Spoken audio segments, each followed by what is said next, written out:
Esta mañana, antes de que arrancara la etapa, se leía una frase repetida en casi todos los análisis del Tour de Francia. Decía que los 7 primeros clasificados de la general, el mexicano Isaac del Toro era, sobre el papel, el peor contra el reloj. El más débil de todos en el terreno plano, aerodinámico y técnico que tocaba afrontar hoy. Y no era un insulto ni una crítica despectiva hacia él. Era un análisis frío basado en datos, métricas de rendimiento y con bastante lógica deportiva detrás. Sin embargo, 8 horas después de esas publicaciones, Del Toro cruzó la meta en Thonon-les-Bains, miró el marcador electrónico y esa frase quedó completamente obsoleta. Hoy te voy a contar exactamente qué pasó en esos 26 kilómetros de angustia y a qué grandes especialistas del mundo dejó por detrás. Hoy se disputó la etapa 16 del Tour de Francia, una contrarreloj individual, la única de toda esta edición de la Gran Ronda Gala. En este video te voy a explicar 3 cosas fundamentales. La primera, ¿por qué todo el mundo daba por hecho que hoy el mexicano perdería un tiempo considerable? Te lo voy a desglosar con números reales y argumentos técnicos, no con simples corazonadas. La segunda, la tensión que se vivió en la carretera mientras él pedaleaba a ciegas, porque esta jornada no solo repartió segundos decisivos, sino que se llevó por delante a otro de los hombres fuertes de la general de la peor manera posible. Y la tercera, el número exacto, el tiempo final de Del Toro, su posición en la etapa y la lista de especialistas puros a los que superó limpiamente. Uno de ellos vive exclusivamente de ganar etapas contra el reloj. Si te apasiona el ciclismo analizado con los datos reales sobre la mesa y sin inventos, suscríbete a mi canal de YouTube para ver más videos como este. Mañana continuamos con la alta montaña y aquí tendrás el repaso completo con todos los tiempos verificados, para entender el valor real y la dimensión técnica de lo que ejecutó el joven corredor mexicano sobre el asfalto. Primero hay que analizar con absoluta precisión qué clase de examen planteaba la organización del Tour de Francia en esta 16ª jornada. Nos encontrábamos ante la única contrarreloj individual de toda la competición, un trazado de 26 kilómetros y 100 metros diseñados de forma estratégica entre las localidades de Evian-les-Bains y Thonon-les-Bains, discurriendo a lo largo de las sinuosas y exigentes carreteras que bordea el emblemático lago Le Mans. En el ciclismo profesional de máximo nivel, una prueba contra el reloj individual representa el ejercicio de superación y agonía más puro que existe dentro de este deporte. Significa que el deportista toma la rampa de salida absolutamente solo, sin la compañía de un bloque de equipo que le marque el ritmo, sin la protección aerodinámica de una rueda a la que agarrarse para ahorrar un solo vatio de potencia y sin un lugar seguro donde esconderse cuando el ácido láctico comienza a congelar las piernas en cada pedalada. Eres únicamente tú la máquina, el viento pegando de frente y un reloj en el marcador que no se detiene bajo ninguna circunstancia. Sin embargo, el perfil de esta etapa número 16 guardaba un secreto técnico que la convertía en una auténtica trampa mortal para los corredores de la clasificación general. No estábamos hablando de una prueba cronometrada plana y rectilínea pensada exclusivamente para los rodadores más pesados y potentes del pelotón internacional. Muy al contrario, el trazado arrancaba con una violencia considerable al afrontar de entrada la Côte de Larringes, una ascensión catalogada como puerto de segunda categoría que presentaba algo más de 9 kilómetros de longitud, a una pendiente media sostenida del 4,3%. Una vez coronada esa cota inicial, la ruta daba paso a un descenso vertiginoso y técnico para culminar en una sección final completamente plana, abierta y expuesta a las ráfagas de viento del lago Le Mans. Ese diseño tan específico constituía un dilema táctico de enorme complejidad para un ciclista de perfil escalador. La primera parte de la prueba, con sus 9 kilómetros cuesta arriba, invitaba de forma natural a exprimir el motor físico al máximo, ya que la pendiente es el hábitat donde el escalador se siente cómodo y capaz de marcar diferencias. Pero el peligro radicaba en que si el atleta cometía el error de sobrepasar su umbral de esfuerzo en esa subida inicial, 12 kilómetros finales en llano, metido en postura aerodinámica y luchando en solitario contra la resistencia del aire, podían transformarse en un auténtico calvario donde se perdían decenas de segundos en cuestión de minutos. Hay además un factor reglamentario que resulta imprescindible recordar para comprender el grado de presión psicológica que se respiraba esta tarde en la rampa de salida. En una contrarreloj individual, el orden de partida se establece en sentido rigurosamente inverso a clasificación general provisional de la carrera. Los ciclistas que ocupan las últimas posiciones de la tabla toman la salida a primeras horas de la mañana, cuando las carreteras están desiertas y no hay público aglomerado en la meta. En cambio, los hombres que pelean por el título o por las plazas de podio parten al final de la jornada, de uno en uno, separados por intervalos de 2 minutos y con la responsabilidad absoluta de competir sabiendo exactamente los tiempos que sus rivales directos ya han marcado en la línea de llegada. La tensión psicológica de calentar en el rodillo viendo las pantallas de televisión y sabiendo la marca exacta que debes batir es una carga que pocos deportistas son capaces de gestionar con sangre fría. Isaac del Toro encaraba esta jornada decisiva ocupando una histórica tercera posición en la clasificación general individual del Tour de Francia. El joven mexicano de 22 años se encontraba situado a 5 minutos y 58 segundos del líder absoluto de la carrera, Tadej Pogačar, mientras que por delante tenía al Remco Evenepoel en la segunda plaza a tan solo 58 segundos de margen. Pero la amenaza verdaderamente peligrosa no venía por arriba, sino por la parte baja de la tabla. El francés Paul Seixas, portador de las mayores esperanzas del ciclismo galo a sus 19 años, se encontraba acechando la tercera plaza de Del Toro a escasos 25 segundos de distancia, al tiempo que vestía el maillot blanco de los jóvenes con el que ambos llevaban batallando durante semanas.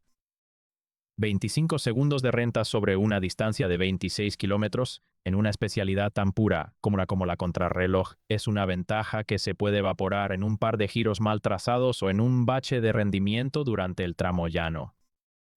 Por esa razón exacta, las previas especializadas de la prensa internacional coincidían de manera unánime en su diagnóstico esta mañana. Los analistas que siguen la caravana del Tour publicaron de forma categórica que, entre los 7 primeros clasificados de la tabla general, Isaac del Toro era sobre el papel el corredor más vulnerable en la disciplina de la lucha individual contra el cronómetro. El argumento utilizado no carecía de fundamento objetivo. Del Toro es un escalador lírico y explosivo cuyo terreno natural son las grandes pendientes de alta montaña, donde sus cambios de ritmo destructivos marcan la diferencia. Una contrarreloj exige una fisonomía, una estabilidad postural sobre el acople y una capacidad para sostener vatios constantes durante más de media hora que solo se adquieren tras años de trabajo técnico específico. Además, existía un antecedente incontestable que pesaba enormemente en la balanza. Esta era la primera contrarreloj individual de toda su vida dentro de un Tour de Francia. El joven de Ensenada estaba haciendo su debut absoluto en la prueba por etapas más importante del planeta y nunca antes se había visto en la tesitura de defender un podio en París, rodando en solitario contra los mejores especialistas de la historia moderna de este deporte. Mientras tanto, sus rivales directos acumulaban campeonatos del mundo y decenas de victorias de etapa en esta especialidad. Todo indicaba que la etapa 16 sería la jornada donde el mexicano cedería su puesto de honor en la general, el desarrollo de una prueba contra el reloj dentro de un Tour de Francia, un espectáculo radicalmente distinto al de las etapas de alta montaña. No hay pelotón apretado disputando la posición, no se ven abanicos provocados por el viento de costado ni se producen esos ataques explosivos a 10 kilómetros de la cumbre que hacen saltar por los aires las estrategias de los equipos.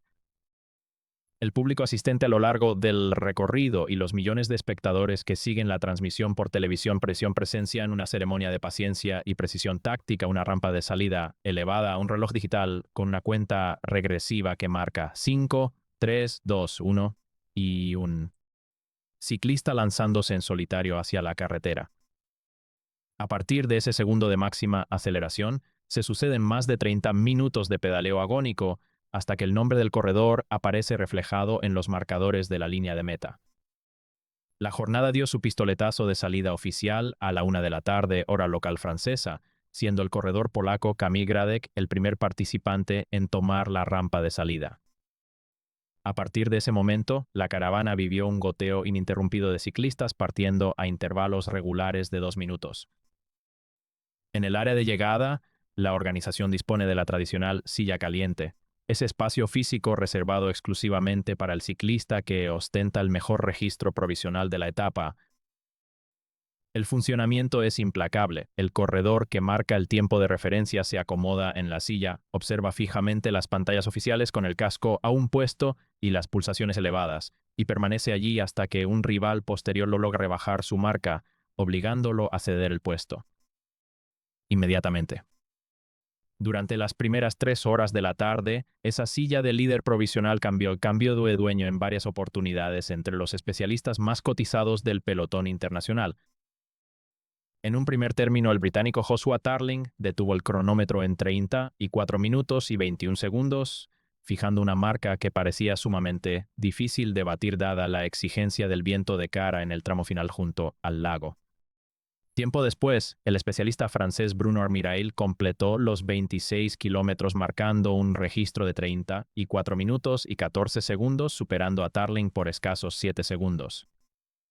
Finalmente, el italiano Mattia Cattaneo pulverizó esa referencia al cruzar la línea de llegada con un tiempo de 34 minutos y 1 segundo. Conviene detenerse a analizar la entidad de estos tres corredores. Tarling, Armirail y Cattaneo representan la élite absoluta de la lucha individual contra el cronómetro. Son ciclistas con fisonomías corpulentas, diseñados biológicamente para desarrollar una potencia descomunal en llano y mantener acoples aerodinámicos perfectos durante periodos prolongados. Ninguno de ellos disputa la clasificación general ni gasta un solo gramo de fuerza en los puertos de categoría especial. Su trabajo profesional consiste exclusivamente en preparar estas etapas específicas. La marca de 34 minutos de Cattaneo quedó establecida durante horas como el límite físico infranqueable del día, transmitiendo la sensación de que ningún corredor de los que peleaban la clasificación general lograría rebajar semejante cifra. Sin embargo, cuando la tarde avanzaba y los 10 primeros clasificados de la tabla general comenzaron a tomar la rampa de salida desde Evian-les-Bains, la etapa dio un vuelco radical que transformó la percepción del evento.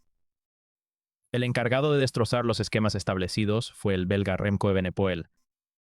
El especialista de la escuadra Soudal Quick-Step completó la ascensión inicial a la Cote de la Ringes a una velocidad pasmosa, trazó el descenso con una precisión técnica milimétrica y, al entrar en el tramo llano junto al lago Le Mans, desarrolló un ritmo de pedaleo inalcanzable para el resto de los competidores.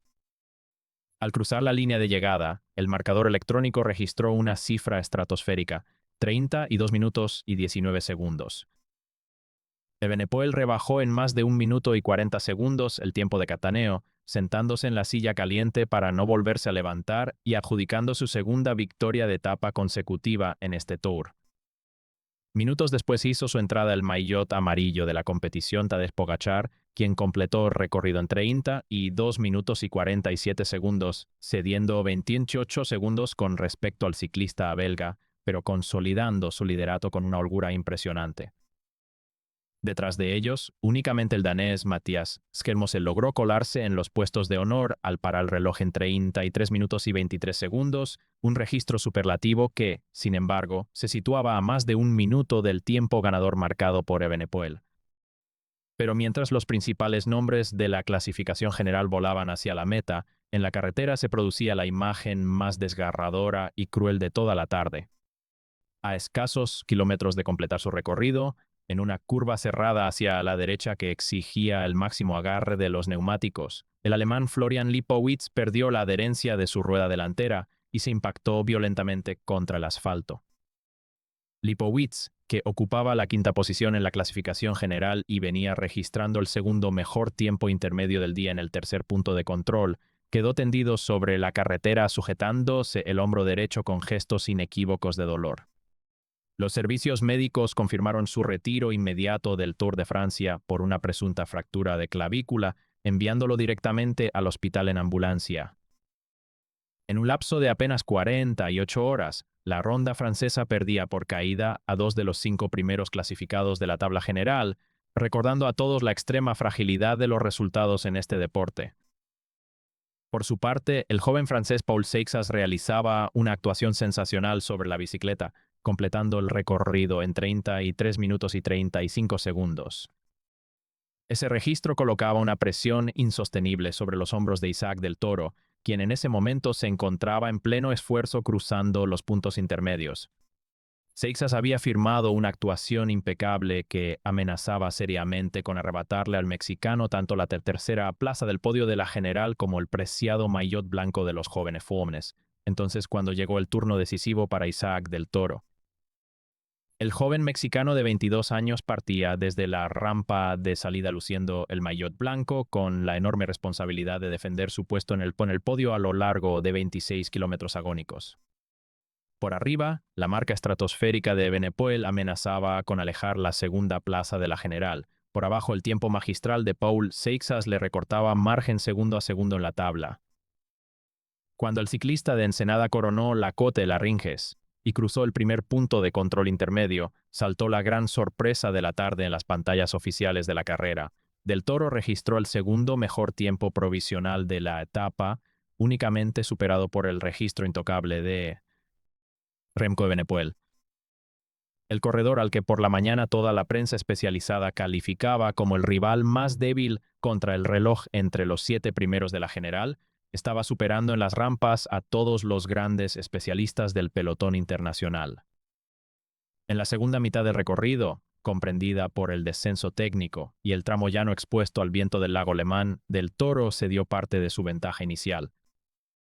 En esa sección puramente aerodinámica se hizo evidente la falta de oficio y acople que requiere sostener una postura agresiva durante 15 kilómetros seguidos a más de 50 kilómetros por hora. Sin embargo, gestionó su esfuerzo con una serenidad táctica pasmosa para no colapsar físicamente.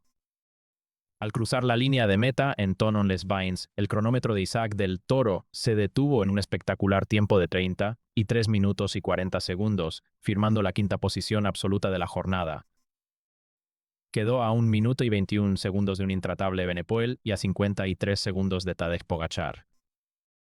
Pero el dato verdaderamente demoledor aparece al comparar su tiempo con el de los especialistas puros que habían dominado la silla caliente durante toda la tarde. Del Toro le sacó 21 segundos a Mattia Cattaneo, 34 segundos a Bruno Armirail y 41 segundos a Joshua Tarling, uno de los mejores especialistas del planeta. El escalador al que todos daban por hundido antes de empezar superó con autoridad a hombres que dedican profesional exclusivamente a esta disciplina tras. Es el desenlace de la única prueba contra el reloj del Tour de Francia 2026. Las cifras frías dejan al descubierto una realidad monumental para el deporte mexicano. Tadej Pogačar mantiene el maillot amarillo en la cima de la carrera con un acumulado de 56 horas, 14 minutos y 18 segundos. Remco Evenepoel se afianza en el segundo lugar a 4 minutos y 32 segundos, mientras que Isaac del Toro sostiene con puño de hierro el tercer escalón del podio a 6 minutos y 51 segundos de la cabeza. En la cuarta plaza se ubica Paul Seixas a 7:11 y quinto es el español Juan Ayuso a 9:22, a quien del Toro aventura ya por más de 2 minutos y medio en la tabla general.